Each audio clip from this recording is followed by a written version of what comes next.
Meus irmãos, hoje nós vamos chegar ao nosso nono mandamento. Vamos falar hoje sobre o nosso nono mandamento.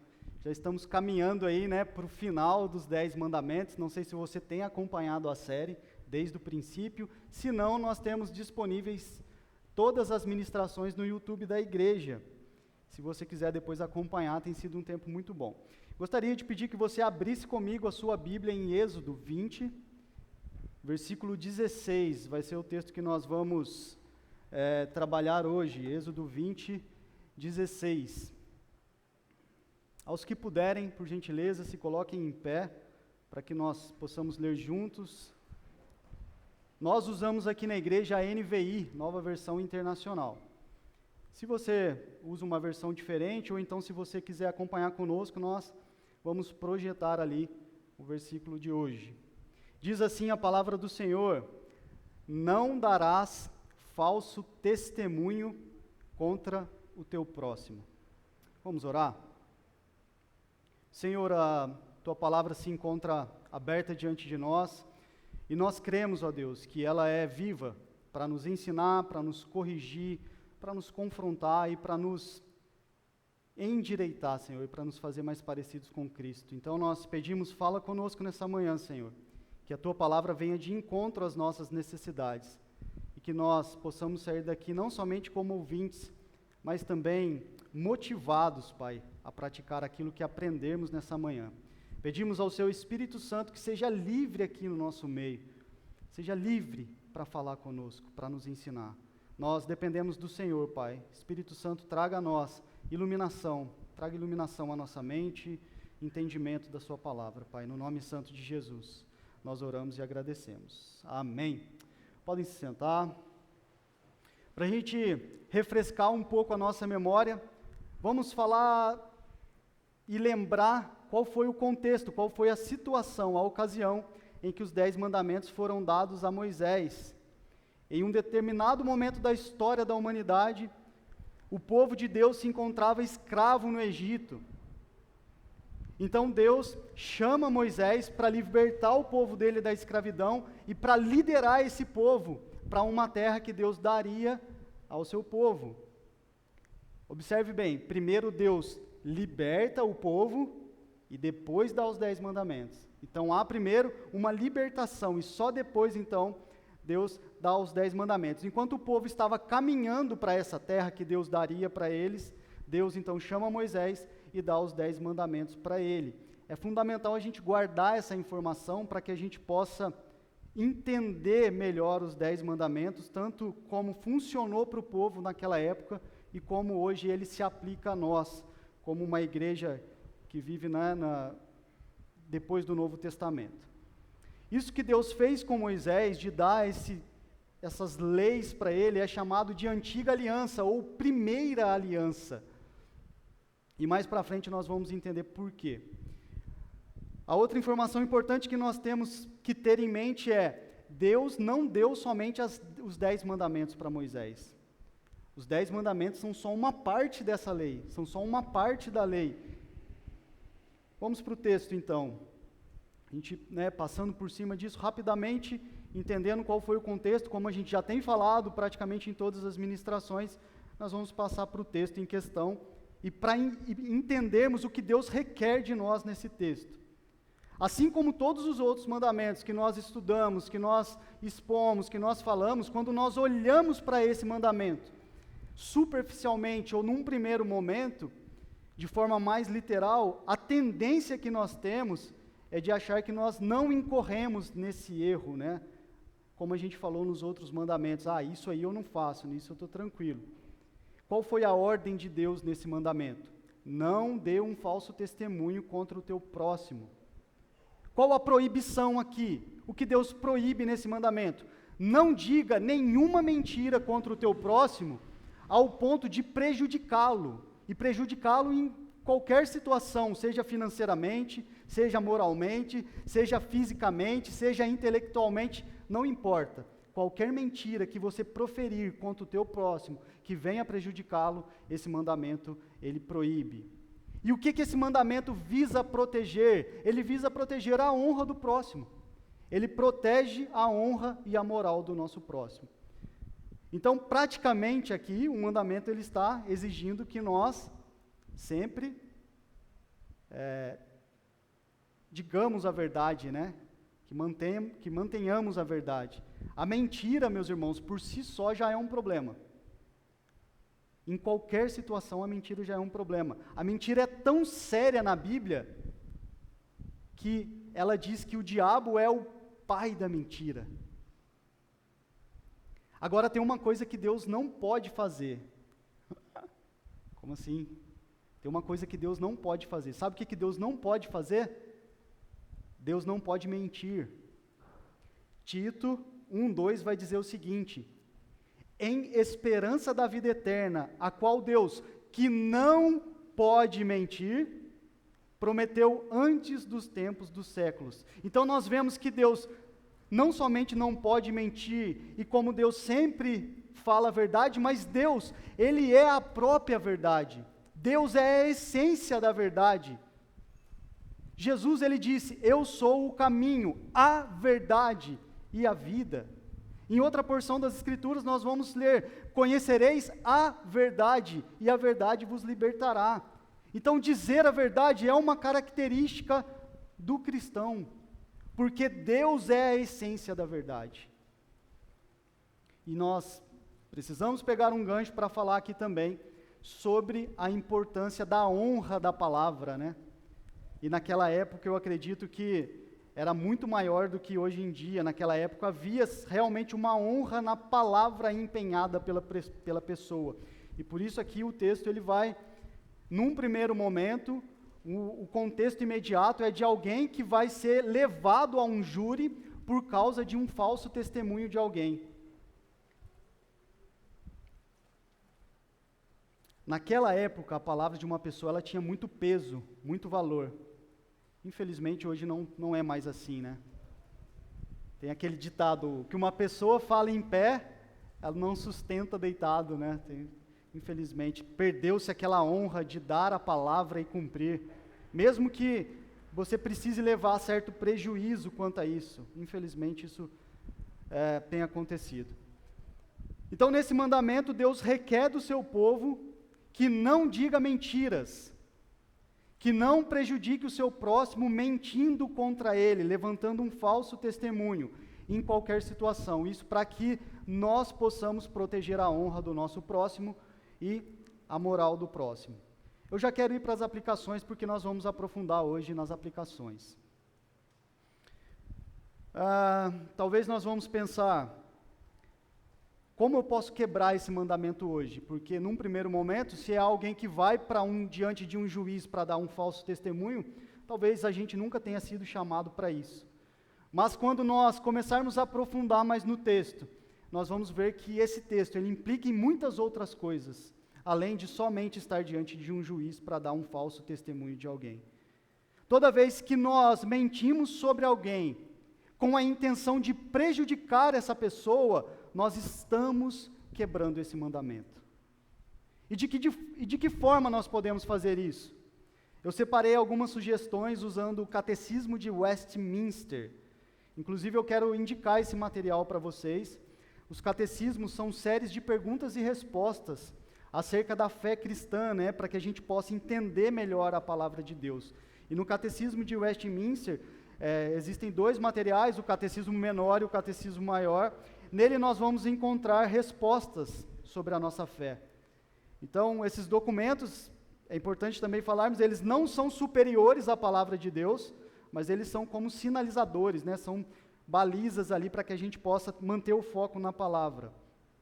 E na pergunta 144, ele vai dizer quais são os deveres exigidos nesse mandamento, no 9º mandamento. E aí eu separei alguns. Primeiro, preservar e promover a verdade entre as pessoas e a boa reputação do próximo. Temos que fazer isso. Temos que fazer também, manter e defender publicamente a verdade. Temos que julgar caridosamente o nosso semelhante. Receber prontamente boas informações do próximo e rejeitar as maldizentes e caluniadoras. Temos que cumprir as promessas lícitas. temos que estudar e praticar o que é honesto, verdadeiro, amável e de boa fama. Conseguimos fazer tudo isso? O que esse mandamento proíbe? A pergunta 145 vai dizer: tudo que prejudica a verdade e a reputação do próximo é proibido. O silêncio indevido em uma causa justa, proibido. Falar a verdade inoportunamente ou com malícia para um fim mau. Então não é só dizer a verdade. Se você dizer a verdade com malícia para um fim de prejudicar, não pode. Falar inverdades, caluniar, maldizer, fofocar, escarnecer, zombar de alguém, proibido. A descoberta desnecessária das fraquezas dos outros e expor isso. Levantar boatos falsos, receber e acreditar neles. Inveja ou tristeza pelo crédito merecido de outros. Alegrar-se com a desgraça ou com a vergonha de alguma pessoa. Quebrar promessas legítimas. Tudo isso o mandamento proíbe. E olha que eu separei só algumas coisas que o catecismo nos ajudam a enxergar. A lista ela é muito maior que essa. Eu trouxe essa lista para nós, daquilo que o mandamento exige e daquilo que ele proíbe, para trazer um norte para nós, para que nós possamos entender de maneira mais clara como nós quebramos esse mandamento, como nós falhamos em cumprir esse mandamento. E por isso nós precisamos do perdão de Deus. Nós precisamos melhorar a nossa conduta diante de Deus, porque nós falhamos. Uma dica prática de como nós podemos fazer isso, uma dica prática de como nós podemos tentar não quebrar esse mandamento, é usar talvez a ilustração da parábola das 3 peneiras. Não sei se você já ouviu essa parábola, é uma parábola do filósofo Sócrates. E nessa parábola diz o seguinte, que alguém chegou até Sócrates e falou para ele: Sócrates, eu preciso contar algo para você sobre alguém. E aí Sócrates disse para essa pessoa: antes de você contar, isso que você vai me falar já passou pelas 3 peneiras? A primeira peneira que deve ser passada é a peneira da verdade.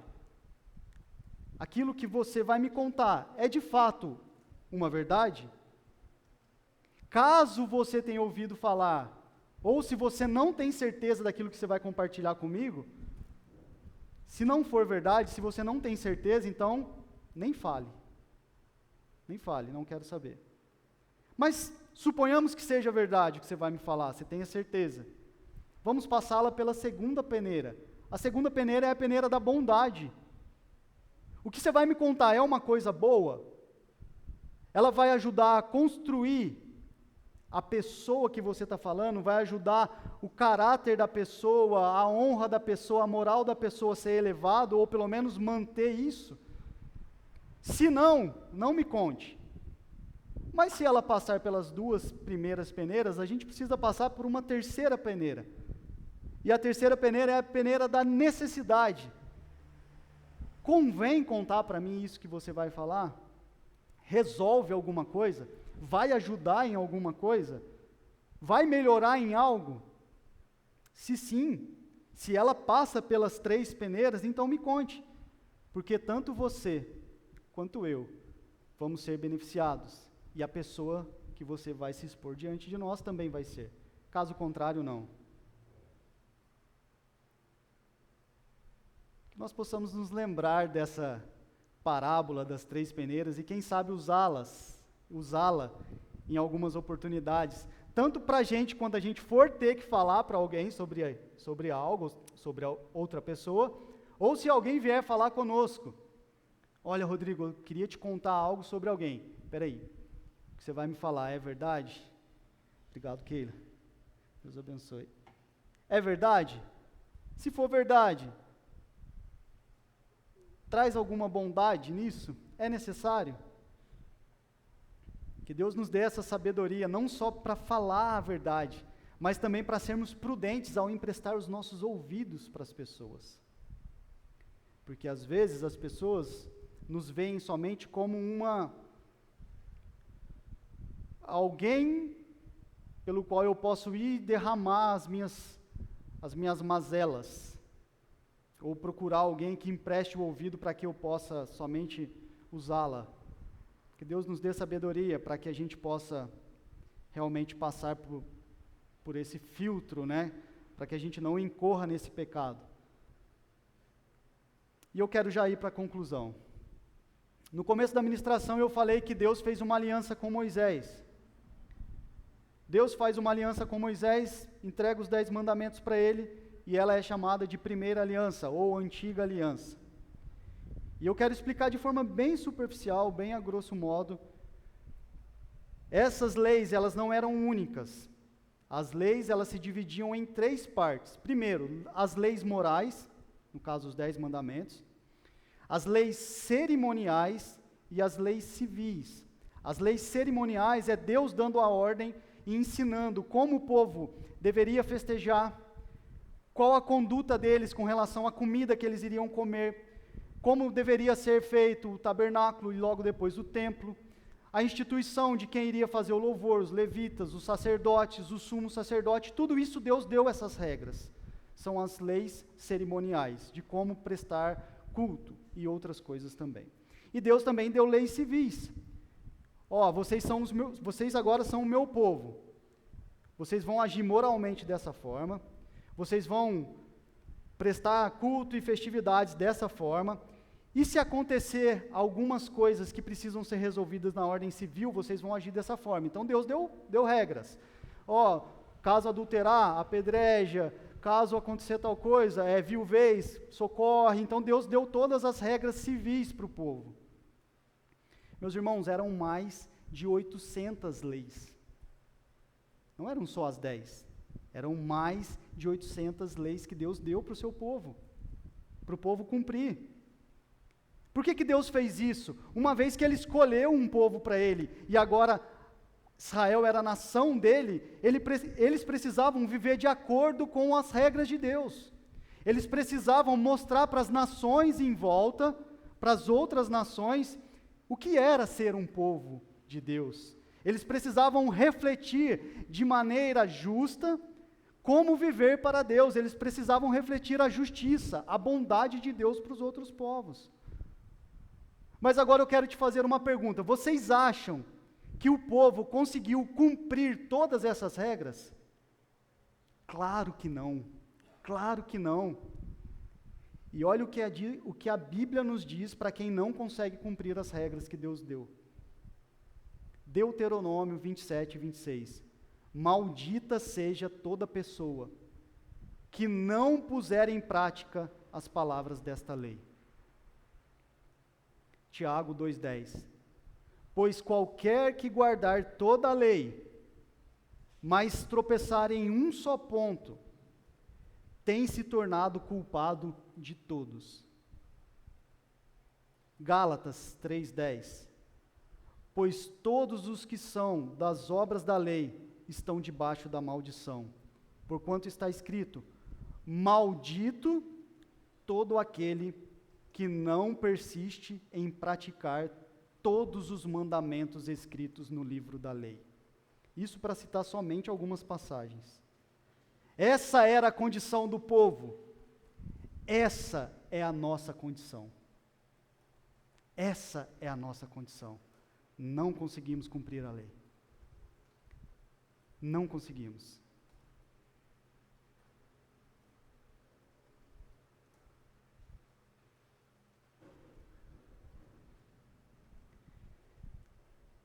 Você que está aqui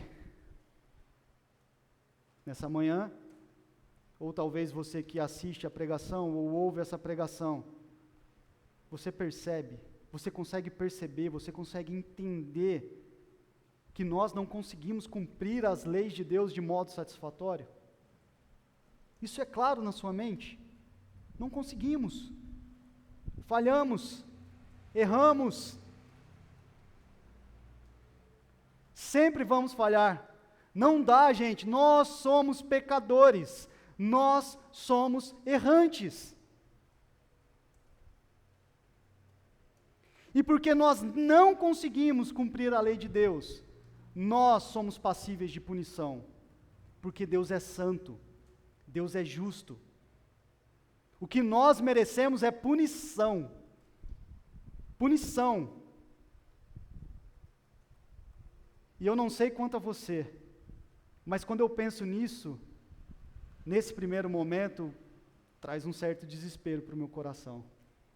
Como eu vou encarar um Deus santo e justo, se eu erro? Como eu vou encarar um Deus santo e justo? Quem pode resistir a Deus? Ninguém. Ninguém. Mas eu tenho uma boa notícia para nós essa manhã. Existe esperança para nós. Existe esperança para nós.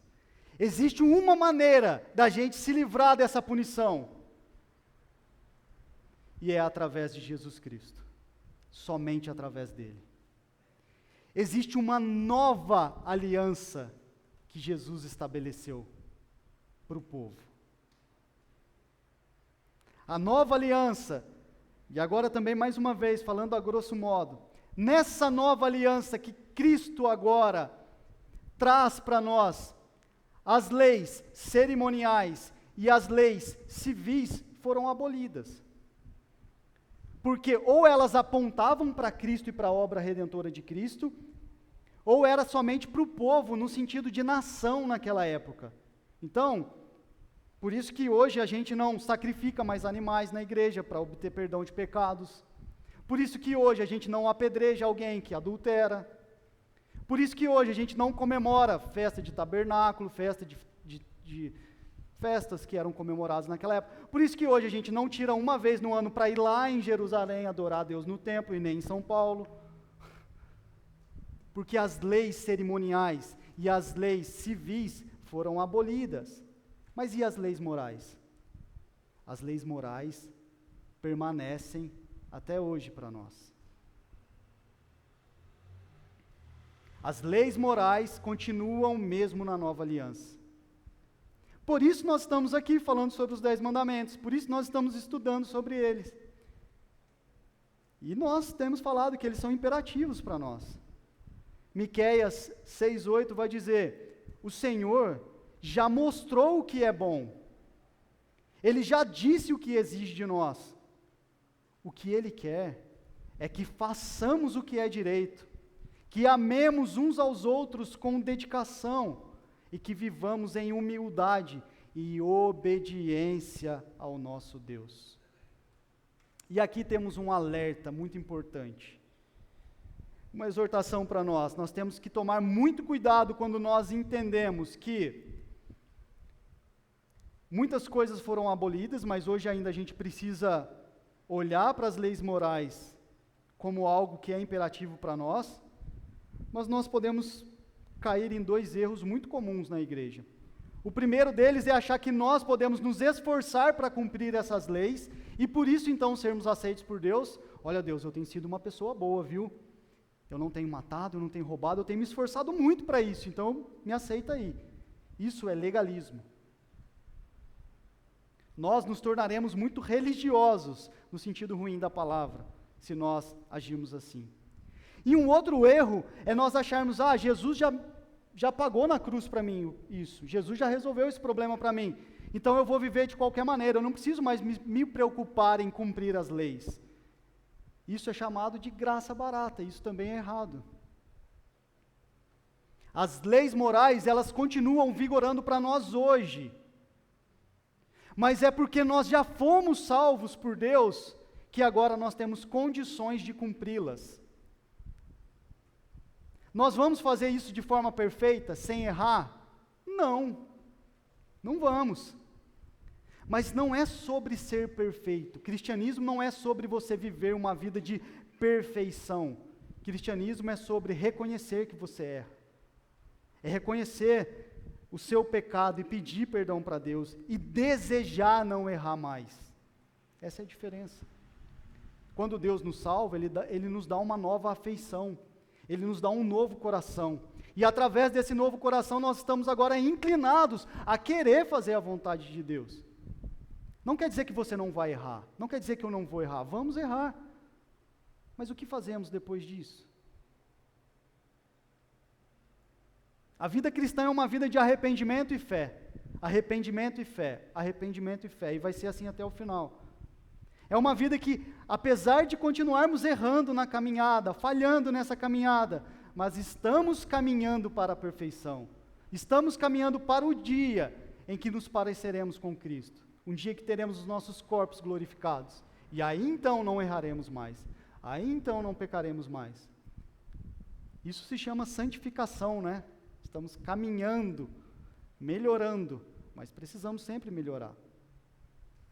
Como que isso acontece na nossa vida? Jesus, Ele opera em nós através do Espírito Santo, para que nós desejemos cumprir a lei. Não para sermos aceitos, isso tem que ficar muito claro na nossa mente. Não para sermos aceitos, mas porque já fomos aceitos. Nós obedecemos a Deus por amor. Lá na antiga aliança, Deus estabeleceu um sumo sacerdote. O sumo sacerdote era alguém que fazia um intermédio entre o povo e Deus. Vamos projetar uma imagem aqui, eu gostaria que você olhasse para ela. Deus, ele ordenou para Moisés que construísse um lugar que ele habitaria. Deus habitava no meio do povo através desse lugar. Nesse lugar havia um local específico chamado Santíssimo Lugar, que é o que está à esquerda de vocês aí. Dá para apagar essa luz aqui, Brian, fazendo um favor? Não sei se vai dar para enxergar melhor. Está à esquerda de vocês ali. Ali é o Santíssimo Lugar. Dentro do Santíssimo Lugar havia a Arca da Aliança. A Arca da Aliança representava a presença de Deus. A Arca da Aliança era a presença de Deus. Dentro dessa arca havia as tábuas da lei que Deus havia dado para Moisés, a vara de Arão e um pouco de maná, que é a comida que Deus deu para o povo no deserto. Uma vez por ano, o sumo sacerdote, era o sumo sacerdote, ele entrava dentro ali do Santíssimo Lugar para oferecer sacrifícios de perdão, para que Deus perdoasse os seus pecados e o pecado do povo. Não sei se dá para você observar, havia um véu ali que separava o Santíssimo Lugar do Santo Lugar. Ele está ali ainda no Santo Lugar, que está à direita de vocês. Mas ele entrava ali no Santíssimo Lugar. Só o sumo sacerdote poderia entrar ali. Ninguém mais poderia entrar ali, porque senão morreria fulminado na hora, porque Deus é santo, Ele não compactua com nada que seja pecado. Então o sumo sacerdote, ele passava por vários processos de purificação antes de entrar no Santíssimo Lugar. E aí ele entrava então com uma corda amarrada no seu corpo e alguns sinos, alguns guizos pendurados na roupa. Por quê? Porque ele ficava andando lá dentro e os sacerdotes ficavam do lado de fora. Se eles ouvissem que o barulho parou, é porque Deus não havia aceitado o pedido de perdão e havia fulminado o sacerdote, então, o sumo sacerdote. Então eles tinham que puxar ele com a corda, porque ninguém poderia entrar lá. E o sacerdote, ele fazia isso para pedir o perdão do pecado dele e do povo. Isso acontecia uma vez por ano.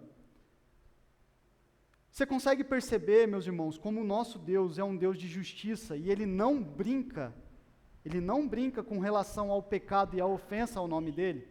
O que é pecado? O pecado é toda vez que nós ofendemos a honra de Deus. Deus não brinca contra isso. O nosso Deus, Ele é um Deus de amor, mas Ele também é um Deus de justiça.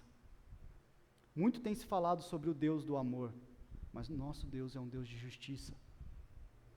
Agora, com isso em mente, vamos olhar para Jesus. E observe bem o que Jesus fez. Eu separei aqui duas porções riquíssimas da Escritura, riquíssimas, que nos trazem um alívio e uma esperança tremendos. Eu gostaria de projetá-los ali, eu gostaria que você acompanhasse comigo junto a essas passagens, porque elas são tremendas, tremendas, tremendas. Hebreus 10, do 11 a 17. O sacerdote se apresenta todos os dias para realizar os serviços sagrados e oferecer repetidamente os mesmos sacrifícios, que nunca podem remover os pecados. Está falando da antiga aliança, que Deus estabeleceu. Nosso sumo sacerdote, agora está falando de Cristo. Porém, ofereceu a si mesmo como único sacrifício pelos pecados, válido para sempre. Então, sentou-se no lugar de honra, à direita de Deus, e ali aguarda até que todos os seus inimigos sejam humilhados e postos debaixo de seus pés. Porque, mediante essa única oferta, Ele, Cristo, tornou perfeitos para sempre os que estão sendo santificados. E o Espírito Santo também testemunha que isso é verdade, pois diz: esta é a nova aliança que farei com o meu povo depois daqueles dias, diz o Senhor, porei minhas leis em seu coração e as escreverei em sua mente. Glória a Deus por isso, aleluia, glória a Deus por isso. Nós temos agora um sumo sacerdote, Jesus, que já pagou a nossa dívida, Ele fez o sacrifício perfeito. Por isso que a Bíblia vai dizer que o véu foi rasgado de cima a baixo. O povo agora tem acesso a Deus, eu e você temos acesso a Deus através de Jesus. Não precisamos mais de um sumo sacerdote humano falho, não precisamos mais de sacrifícios de animais para sermos perdoados. Deus enviou o seu Filho como sacrifício no nosso lugar. E a promessa de Deus para nós é essa, que Ele vai pôr no nosso coração as suas leis, e escrever na nossa mente as suas leis. Uma outra porção das Escrituras diz o seguinte, Hebreus 9, a partir do verso 11, Cristo se tornou o sumo sacerdote de todos os benefícios agora presentes. Ele entrou naquele tabernáculo maior e mais perfeito no céu, que não foi feito por mãos humanas e nem faz parte deste mundo criado. Com seu próprio sangue, e não com sangue de bodes e bezerros, entrou no lugar santíssimo, e de uma vez por todas, e garantiu a redenção eterna. Se, portanto, o sangue de bodes e bezerros, e as cinzas de uma novilha, purificavam o corpo de quem estava cerimonialmente impuro, imaginem como o sangue de Cristo purificará nossas consciências das obras mortas, para que adoremos o Deus vivo. Pois, pelo poder do Espírito eterno, Cristo ofereceu a si mesmo a Deus, como sacrifício perfeito. Por isso, Ele é o nosso mediador da nova aliança, para que todos os que são chamados recebam a herança eterna que foi prometida. Porque Cristo morreu para libertá-los do castigo dos pecados que haviam cometido sob a primeira aliança. Jesus viveu uma vida perfeita, Ele cumpre todas as exigências da lei. Cristo cumpre todas elas, e não somente isso, Cristo paga na cruz do Calvário a nossa punição.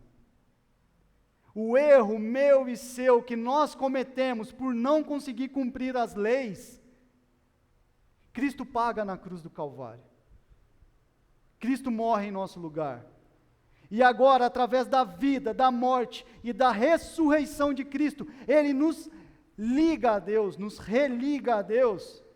Jesus apazigua a ira de Deus.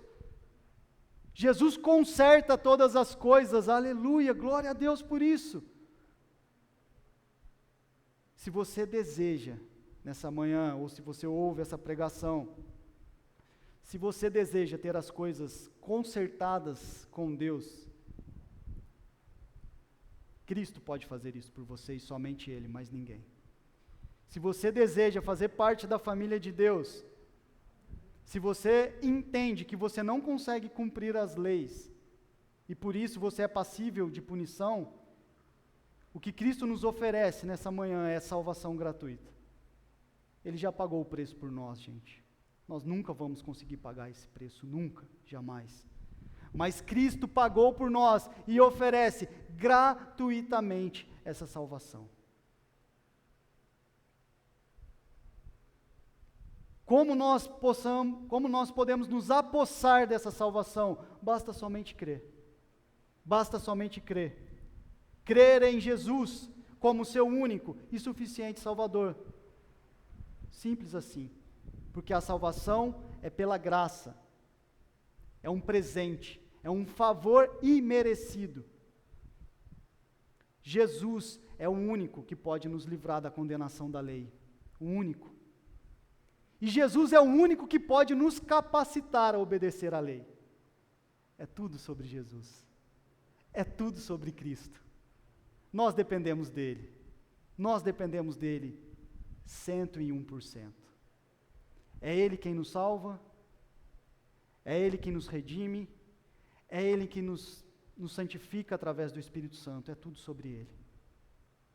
Nós não temos crédito diante de Deus. Jesus tem. E ele oferece esse crédito para nós gratuitamente. Vamos orar? Senhor, nós nos colocamos nessa manhã diante do Senhor, Pai. Agradecidos pela salvação que há em Cristo Jesus. Obrigado, Pai. Obrigado pela nova aliança que Cristo veio fazer. Obrigado pela salvação. Ajuda-nos, Deus, a entender que nós não conseguimos pelos nossos esforços. E ajuda-nos, Deus, a entendermos também que é através do Espírito Santo que nós vamos conseguir inclinar os nossos corações para cumprir aquilo que o Senhor quer de nós, que é a obediência. Tenha misericórdia de nós, Pai. Perdoa os nossos pecados, perdoa as nossas falhas, perdoa os nossos erros, Pai. E nos ajude a viver uma vida de retidão, Pai. Mas confiando, Deus, que a salvação nos é oferecida gratuitamente. Obrigado por Jesus. Obrigado por ter enviado o seu Filho para morrer em nosso lugar. Obrigado por tão grande salvação. Nós não merecíamos, Senhor. Nós não merecíamos, Pai. O nosso merecimento era a punição, porque nós erramos, falhamos constantemente, dia após dia. Mas em Cristo há perdão pelos pecados. Em Cristo há perdão pelos pecados cometidos no passado, pelos pecados cometidos hoje e pelos pecados que ainda vamos cometer. Obrigado, Jesus. Obrigado, Jesus, pela sua misericórdia tão infinita, pelo teu amor tão grande para conosco. Senhor, nós, como igreja, queremos nos achegar diante de ti confiadamente, diante do trono da graça, porque Jesus abriu para nós um novo, um vivo caminho até o Senhor. O véu foi rasgado de cima a baixo. Agora temos entrada livre, passe livre diante do Santíssimo Lugar. Porque Jesus garantiu para nós isso. Obrigado, Senhor. Obrigado, Senhor. O Senhor nos ajude, Pai. Nós dependemos do Senhor e do Senhor somente. Em nome de Jesus, nós oramos assim agradecidos. Amém. Amém. Graças a Deus.